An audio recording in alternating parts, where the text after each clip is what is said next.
Дорогие земляки, сегодня 22 июня, символическая дата.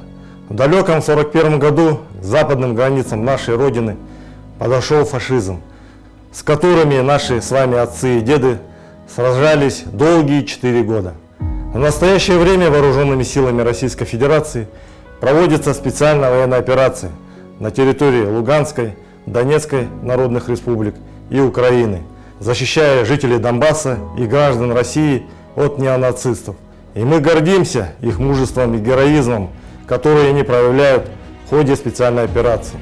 Многие наши земляки, воодушевленные единым порывом, желание оказать содействие нашим вооруженным силам, прибывают в военные комиссариаты с просьбой направления их в район проведения спецоперации. Во взаимодействии с руководством республики нами уже направлено значительное количество контрактников и добровольцев, которые зачастую попадают в различные подразделения разных воинских частей.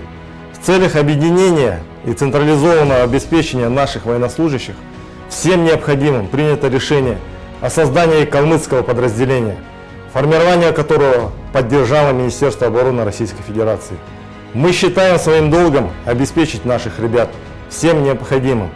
Это обмундированием, медикаментами, продуктами питания, чтобы наши воины чувствовали надежное плечо, поддержку земляков и руководство нашей республики. Для военных, которые заключат контракт с Министерством обороны Российской Федерации, предусмотрены как федеральные, так и региональные меры поддержки. Денежное довольствие для подписавших контракт будет составлять от 200 тысяч рублей в месяц. Рассмотрен вопрос о выплате от правительства Республики Калмыкия единовременной выплаты в размере 50 тысяч рублей. Минимальный срок заключения контракта – 3 месяца. Категория здоровья годен к военной службе.